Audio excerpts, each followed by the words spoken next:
আসসালামু আলাইকুম। আজকে হলো 10ই এপ্রিল 2026। আমরা এইমাত্র আহমেদ আরাফাতের সার্কামসিশন আমরা খতনা করেছি। আলহামদুলিল্লাহ খুব সুন্দরভাবে ওর খতনাটা করা হয়েছে। এখন আমরা একটু আহমেদ আরাফাতের মায়ের কাছে শুনবো কেমন ছিল। আপনি তো মা ওর খতনা নিয়ে অনেক ভয় ছিলাম, অবশ্যই সব মারা থেকে স্বাভাবিক। এখন কি অবস্থা? না, আলহামদুলিল্লাহ খুব ভালোভাবে আছে। আরাফাত তুমি ভালো আছো বাবা? বলো, আলহামদুলিল্লাহ ভালো আছি।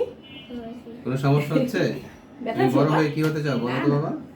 বলো তুমি কি হবে বাবা? যে বাবা মারা আপনার ভয় পায় বাচ্চাদের মুসলমানের নিয়ে, তাদের উদ্দেশ্যে কি বলতে চান? না না, এটা আসলে ভয় পাওয়ার কিছু নেই। আমার আসলে মনের মধ্যে এত ভয় ছিল। ওর বাবা আমাকে ফোন দিয়ে বললো যে মুসলমান এখনই হবে।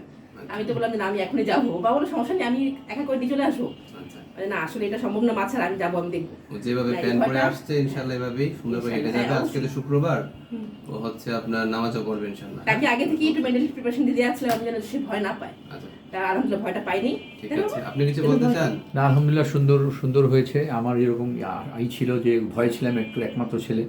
তো যাক, আলহামদুলিল্লাহ কোনো ভয়, কোনো ব্যথামুক্তভাবে হয়েছে, কোনো কান্নাকাটি করে নাই। আচ্ছা, ভয় পাওয়ার কিছু নাই। ওকে, ঠিক আছে। Thank you very much. আসসালামু আলাইকুম।